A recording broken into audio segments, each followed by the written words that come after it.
Bom dia, alunos, para todos vocês. Hoje a gente está aqui em mais uma aula de Matemática 3, unidade 19, e vamos trabalhar com cilindros hoje. A gente vai calcular volume, vai calcular área, vai calcular cilindro reto, cilindro oblíquo e muito mais coisas que a gente pode ter aí sobre ele, tudo bem? Eu imaginava na aula passada, né, eu errei, mas eu imagino novamente que essa aula a gente não vai ter tanto conteúdo, não vai ter tanto tempo de aula assim, e vai ser uma aulinha um pouquinho mais tranquila aí para vocês, tá bom? Aula sobre cilindro. Não tem muito segredo, é algo que a maioria não, boa parte de vocês já até sabe, então qualquer dúvida que tiverem podem ir perguntando, mas essa aula acho que vocês vão achar bem tranquila. Gente, então primeiro trazendo uma definição aqui para vocês, não vou trazer uma definição formal, tá bom? Vou trazer uma definição um pouco mais informal, um pouco mais prática, que acho que assim vocês gravam melhor. Resumindo bastante, aliás, um cilindro, falando para você assim, modo bem grosso, tá? Vai ter muitas diferenças, mas na prática, assim, que vocês vão fazer na maioria das vezes, que cilindro vai ser o quê? Vai ser basicamente um prisma de um círculo. Então vocês vão ver. Primeiro, então, a gente tem aqui dois planos paralelos, lembrando que o cilindro não é um prisma, tá bom? Esse é um modo bem informal de falar. Um cilindro não é um tipo de prisma. Então a gente tem aqui dois planos paralelos e a gente tem dois círculos, um em cada um desses planos, de tal forma que esses círculos são congruentes, tá bom? Então a gente tem aqui esses nossos dois círculos. Com isso, o que que a gente vai ter então, né? A gente tem as bases, que é a base inferior, no caso aqui seria a base superior. Não coloquei uma setinha para não poluir a imagem. Além disso, o que que a gente vai ter? Algumas retas, alguns segmentos de reta ligando pontos desses dois cilindros, tá bom? De tal forma que esses segmentos são todos paralelos entre si. Então, esses vão ser as geratrizes. Gente, existem infinitas geratrizes. Para cada ponto aqui da circunferência, vai ter uma geratriz que vai ligar com outro ponto aqui da circunferência. São infinitas as geratrizes.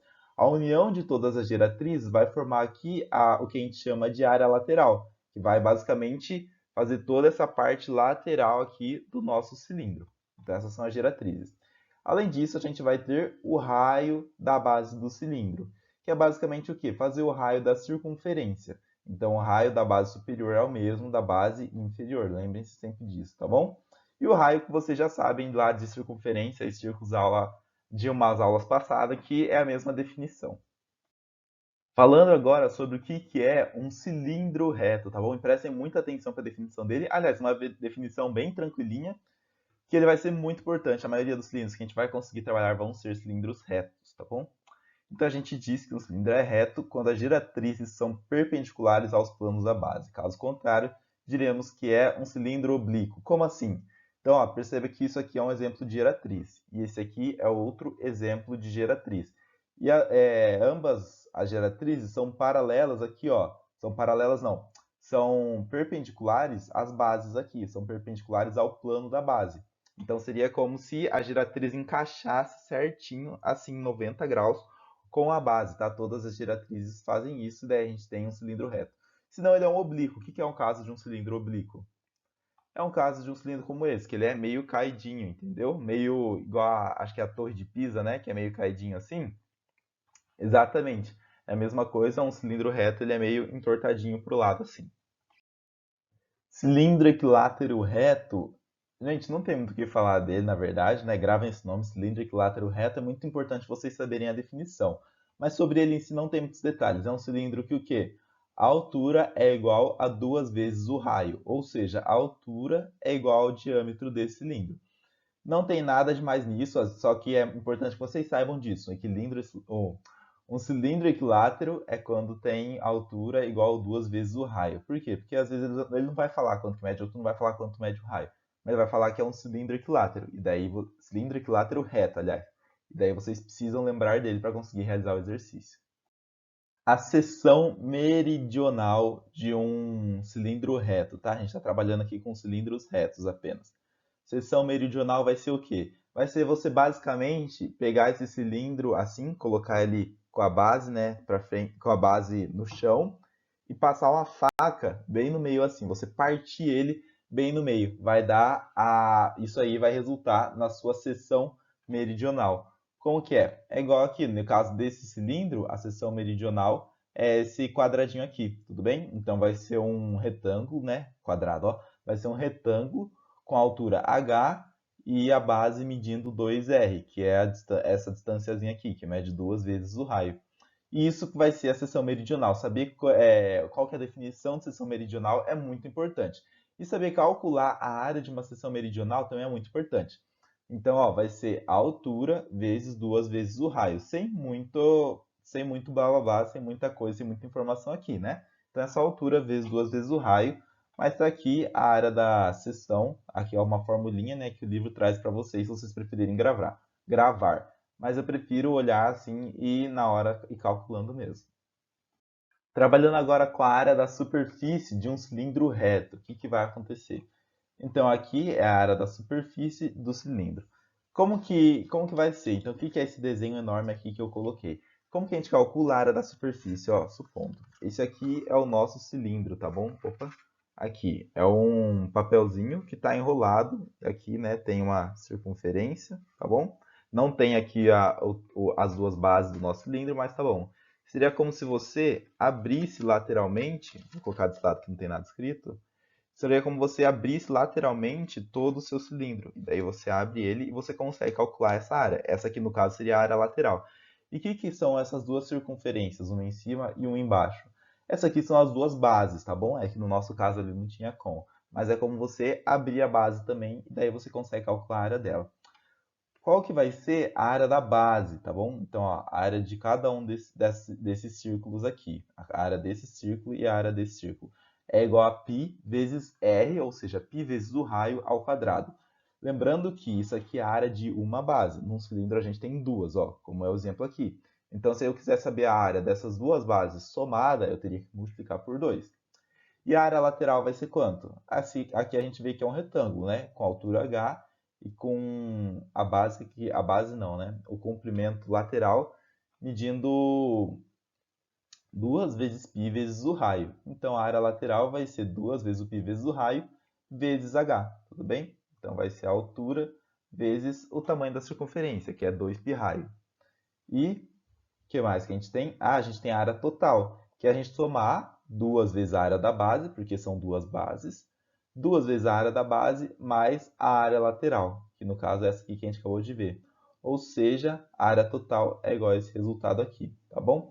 Eu recomendo vocês a não ficarem decorando essas fórmulas, a vocês realmente verem e entenderem elas. A da área da base vocês vão ter que decorar mesmo, porque ela é um pouquinho mais complexa de entender. Mas da área lateral e da área total vocês conseguem entender só indo raciocinando aos poucos, tá bom? Então eu acho isso uma forma bem mais inteligente de fazer isso do que ficar decorando cada uma delas. Faça como preferir, cada um de vocês, lógico. Então, hoje a gente vai ter aqui o exercício 7 para treinar o que a gente acabou de aprender sobre a área de um cilindro. A altura de um cilindro é 20 unidades de comprimento. 20 unidades de comprimento, o que quer dizer isso? Ele não quis especificar se é metro, se é quilômetro, se é centímetro, se é alguma coisa assim. Então ele só colocou unidade de comprimento. A unidade de um cilindro é 20 unidades de comprimento, aumentando-se o raio desse cilindro de 5 unidades, aumentando-se o raio desse cilindro de 5 unidades de comprimento, a área lateral do novo cilindro fica igual à área total do primeiro. O raio em unidade de comprimento do primeiro cilindro é igual a. Então, o que que ele fez, primeiramente, né? É uma leitura aí bem complicadinha da gente entender no começo. Ele tem um cilindro, que a altura dele é 20 centímetros de unidade. E ele falou que ele aumentou o raio desse cilindro em 5 unidades de comprimento, tá bom? Eu vou falar unidades para a gente não ficar repetindo sempre. Ele aumentou em 5 unidades o raio desse cilindro. E ele falou o quê?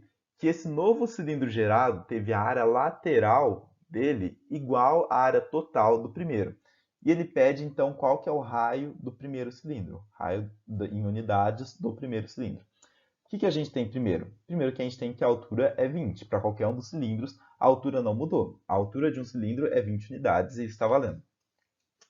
E a gente vai ter o raio menor, que é 5 unidades menor que o raio maior, que a gente daí tem um raio ampliado em 5 unidades de comprimento. Então, o que que a gente tem? Eu vou colocar o Rzão. Rzão vai ser o quê? Vai ser o raio menor mais 5, ou seja, Rzão é o raio maior, tá? E o que mais a gente pode obter? Ah, tá. Isso aqui vai ser a área total. Isso aqui é a fórmula da área total de um cilindro. E quando a gente considera o primeiro cilindro, isso aqui está valendo. Isso aqui é a área total dele.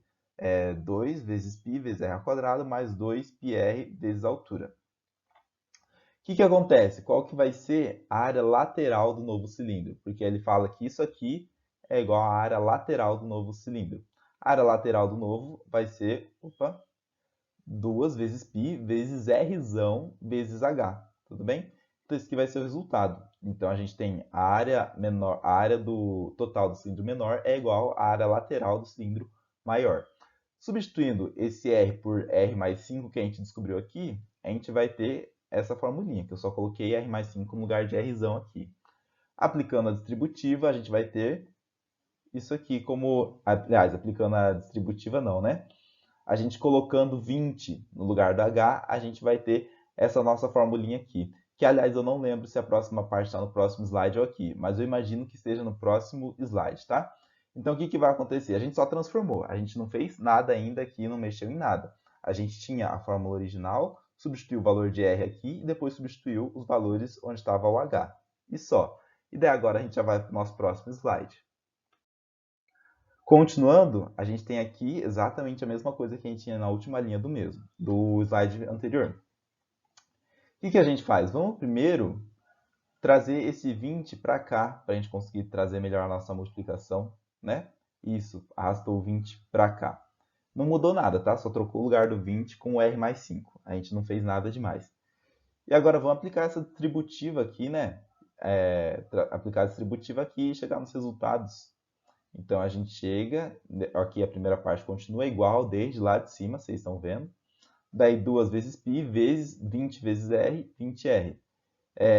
20 vezes 5 vai dar 20 vezes 5. Então, ó, a gente tem 2π vezes 20, e daí a gente multiplicou isso aqui, vezes r. Depois 2π vezes 20, e daí a gente multiplicou aqui com 5, chegou nesse outro resultado aqui. Agora, o que que a gente fez nesse passo? A gente multiplicou esse 20 com esse 2 aqui, ficando 40πr. Mesma coisa aqui, multiplicou o 20 com o 2 e multiplicou o 20 com o 2 aqui. E com o 5 já. 20 vezes 5 vai dar 100. Vezes 2, 200, que é exatamente o que a gente teve aqui. E a gente chega nesse resultado. A gente vê que tem 40πr e 40πr, cada um de um lado. Então a gente pode só eliminar os dois. Está tudo sendo somado mesmo, então a gente pode só eliminar esses dois aqui. A gente vai ter que 2πr ao quadrado é igual a 200π. Tudo bem? Com isso, o que que a gente pode fazer? A gente pega esse 2π que está multiplicando de um lado e passa dividindo para o outro. Então a gente, aliás, não é isso não, olha só, estava errando já. A gente pega esse 200π que está positivo de um lado e passa negativo para esse lado esquerdo aqui.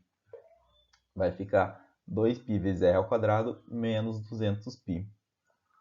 Com isso, a gente pega 2π e deixa aqui fora e a gente consegue destrinchar, vamos dizer assim, ou colocar de uma forma mais resumida, esse resultado. Porque vocês percebem que, ó, se a gente aplica a distributiva aqui, 2π vezes r ao quadrado vai dar esse termo aqui de cima. E 2π vezes menos 100 vai dar esse outro termo aqui de cima. Então, isso aqui continua valendo. Para um resultado ser igual a zero, a gente tem que... Isso aqui é uma multiplicação, certo? Multiplica o que está aqui fora do parênteses com o que está aqui dentro do parênteses. Para uma multiplicação ser igual a zero, um dos termos tem que necessariamente ser igual a zero. Não tem outro jeito. Então, quando a gente está trabalhando com números reais, né, que a gente sempre estava trabalhando até o momento, a gente está trabalhando só com números reais. E só vai trabalhar até o final da apostila. A gente vai ter o quê? Ou esse 2π vai ser igual a zero, ou r ao quadrado menos 100 vai ser igual a zero. Um dos dois necessariamente tem que ser igual a zero. Vocês podem até testar, vê aí, multiplica quaisquer dois números e vê se consegue chegar igual a zero. Nunca vai conseguir chegar igual a zero se um deles não for o próprio zero. A gente sabe que 2π, obviamente, não é igual a zero, né? Porque π é 3,14, 2 vezes π, então vai ser 6,28 alguma coisa. Então a gente tem que r ao quadrado menos 100 é igual a zero. Tendo isso aqui sendo igual a zero, pega o 100 que está negativo de um lado e passa positivo para o outro. A gente vai ter que r ao quadrado é igual a 100, ou seja, r vai ser igual a 10. Com isso a gente descobre o r. E o r é o que a gente estava buscando, que é o raio do primeiro cilindro. Então R é igual a 10. Eu não lembro qual letra que dá aí no gabarito de vocês, mas o exercício está resolvido. Eu sei que é meio trabalhoso, tem que fazer bastante relação com ele. Se vocês tiverem qualquer pergunta, podem vir me perguntar. Mas o exercício é então concluído. Tratando nesse momento sobre o volume de um cilindro, como que vai funcionar? A gente tem aqui a nossa base superior e a base inferior. O que que a gente faz? Aliás, nem precisa distinguir quem que é base superior e base inferior. A gente só precisa pegar a altura de uma base e multiplicar pela altura. Com isso, a gente já vai ter o volume do nosso cilindro, igual a gente faz em muitos prismas, certo? Então, o volume é igual a área da base vezes a altura. A área da base, a gente viu anteriormente que vai ser a mesma coisa que calcular a área desse círculo aqui, que é π raio quadrado. Então, o volume vai ser igual a π raio quadrado vezes h, que representa a nossa altura. Assim que a gente calcula a área do cilindro, bem tranquilo. Para treinar bem essa ideia de seção meridional não, seção meridiana, não sei como eu falei para vocês anteriormente, seção meridiana. A ideia de seção meridiana de área e de volume, a gente tem o exercício número 9 e o exercício número 8 também é idêntico, porém eu não vou conseguir fazer por conta do tempo, mas servem bastante para a gente treinar esses conteúdos que a gente aprendeu. Então vamos começar lendo ele. Sabendo-se que um cilindro de revolução, o que é um cilindro de revolução? É um cilindro reto. Tem uma área total, que é o sexto de sua área lateral, e que a área de sua seção meridiana é 40 metros quadrados. O seu volume em metros cúbicos, então ele quer saber qual que é o volume desse nosso cilindro. O que ele falou? É um cilindro reto que tem uma área total que é igual a 6 vezes a área lateral. E que a área da seção meridiana é 40 metros quadrados. Então vamos anotar essas informações. Aqui, a área total é 6 vezes a área lateral e a área da seção é igual a 40. A gente tem três formulinhas que podem nos ajudar, que é a formulinha da área lateral, a área total e a área da seção. Então, a gente tem aqui as nossas três formulinhas que a gente viu durante essa aula, e se você não gravou elas, é bem mais fácil você deduzir. Porém, se você não consegue fazer essa parte, daí você pode ir lá e voltar, tudo bem? Não tem problema nenhum. Mas tentem ao máximo deduzindo essas formulinhas aqui, que elas vão te ajudar bastante. Então, a primeira coisa que a gente tem é unindo essas duas informações aqui, ó. A área da seção é igual a 40. Mas a gente também viu que a área da seção é igual a 2 vezes R vezes H. Então, vamos colocar isso aqui em igualdade. A gente tem que, 40 é igual a 2 vezes R vezes H. Aliás, é isso, certinho. E aqui já entregou, né, já passou antes a nossa outra informação, que é o quê? A área, ele falou que a área total é igual a 6 vezes a área lateral. Então, qual que é a nossa área total? 2 vezes π vezes r ao quadrado, mais 2π RH. Qual que é a área lateral? 2 vezes π vezes r vezes h. Então, isso aqui é igual a 6 vezes isso daqui, que é o que a gente vai colocar aqui. Com isso, a gente obtém essas duas fórmulas aqui que a gente vai conseguir usar muito bem para realizar todo o exercício, só com essa formulinha em amarelo e essa formulinha aqui em, sei lá, rosa, salmão, não sei que cor que é essa. Mas então vamos para o próximo slide, que daí vai ter mais espaço para a gente conseguir trabalhar. Então, primeiro aqui, deixa eu colocar aqui, aí. Primeiro a gente tem a nossa primeira formulinha e depois a nossa segunda. Vamos começar trabalhando com a primeira. Coloquei ela aqui e o que a gente faz? Aqui é igual a 40 e aqui é 2 vezes R vezes H. Divide aqui por 2, vai ficar 20 e divide aqui por 2, vai ficar R vezes H. Então 20 é igual a R vezes H. Com isso, esse H que está multiplicando aqui, a gente passa ele dividindo para cá e daí ele fica dividindo o nosso 20. Então R é igual a 20 dividido por H. Isso, é essa formulinha mesmo que a gente tem aqui. Trazendo a nossa segunda forma. Por que eu fiz isso aqui, tá, gente? Vou explicar para vocês que daí a gente consegue tudo que está escrito em lugar de R, a gente consegue substituir pelo H. E daí a gente fica com uma variável só na fórmula, que daí a gente consegue já descobrir o resultado. Então, 2 vezes πr ao quadrado mais 2 vezes r vezes h é igual a 6 vezes 2 πrh, que é igual ao que está escrito aqui em cima. Com isso, a gente tem esse 2 πrh positivo desse lado, passa negativo para o outro. Então, 2 vezes π vezes r ao quadrado vai ser igual a isso aqui que a gente acabou de ler, só que agora a gente tem o menos 2 πrh. A gente tem 6 vezes πrh menos uma vez πrh. Com isso, a gente tem 5 no total, né? A gente tem 6 e tinha 1 negativo. Então, a gente tinha 5 no total. A gente agora faz o quê? pega esse 2πrh que está multiplicando e passa dividindo aqui. É isso? É algo assim que a gente vai fazer? Isso, aliás, 2πr só. Mantém o h aqui desse lado. 2πr que está multiplicando aqui e passou dividindo para cá. Ficou dessa forma. Esse 2 aqui tem 2π multiplicando em cima e 2π multiplicando embaixo. A gente corta esses dois. Então, aliás, coloca aqui, coloca aqui. E aqui, esse r ao quadrado que a gente vai ter, a gente divide por r. R ao quadrado dividido por r vai ser igual a só r. Então, a gente tem o quê? Chega nesse resultado. R é igual a 5 vezes H. Só que a gente acabou de ver que R é igual a 20 dividido por H. Então, a gente tem que 20 dividido por H é igual a 5 vezes H. Com isso, o que a gente pode fazer? A gente pega esse H que está dividindo e passa multiplicando para cá. Então, a gente tem que 20 é igual a 5 vezes H ao quadrado. Esse 5 que está multiplicando passa dividindo para o 20 aqui. Vai ficar 20 dividido por 5 é igual a H ao quadrado. Ou seja, 4 é igual a H ao quadrado. 20 dividido por 5 é igual a 4. Então, H vai ser igual a raiz de 4. Ou seja, H vai ser igual a 2. Finalizamos o exercício? Não, porque isso aqui é só a altura e ele pediu volume. Outra coisa, a gente vai precisar do raio também. Então, esse raio aqui, ó, no lugar de H, a gente viu que H é igual a 2. Então, R vai ser igual a 20 dividido por 2. Ou seja, vai ser igual a 10. Com isso, a gente tem o raio e tem a altura. Então, a gente já consegue calcular o volume desse nosso cilindro. Então, aqui, nosso último slide já, volume vai ser igual a π vezes R ao quadrado. Não, vezes volume vezes... Oh, perdão. Volume vai ser igual a π vezes R ao quadrado vezes a altura. Então, a gente já tem o volume, a gente já tem o raio e a gente já tem a altura. Então, a gente só substitui na fórmula original. A gente vai ter que o volume é igual a π vezes 10 ao quadrado vezes 2. Ou seja, vai ser igual a π vezes 100, que é igual a 10 ao quadrado vezes 2. 2 vezes 100, 200. Volume é igual a 200 vezes π. A maioria das vezes que a gente trabalhar com circunferência, com cilindro, com o volume, com a área de cada um desses, muitas vezes a gente já vai ter o π e ele não vai mandar você arredondar. Então vai ficar em função de π mesmo, 200 vezes π, que é 3,14 não sei o que. Provavelmente aqui daria 630 mais ou menos o volume desse nosso cilindro. Mas com isso a gente resolveu exercícios, acabou a nossa aula.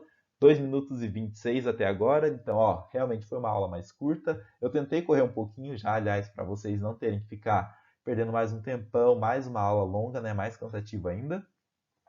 Qualquer dúvida que tiverem, manda para mim perguntando. E é isso aí, gente. Até a próxima aula. Estudem bastante, está chegando o vestibular. Eu sei que vocês não querem ouvir isso, mas estamos na torcida aí. Qualquer coisa podem vir perguntar para mim, tá bom? Até mais.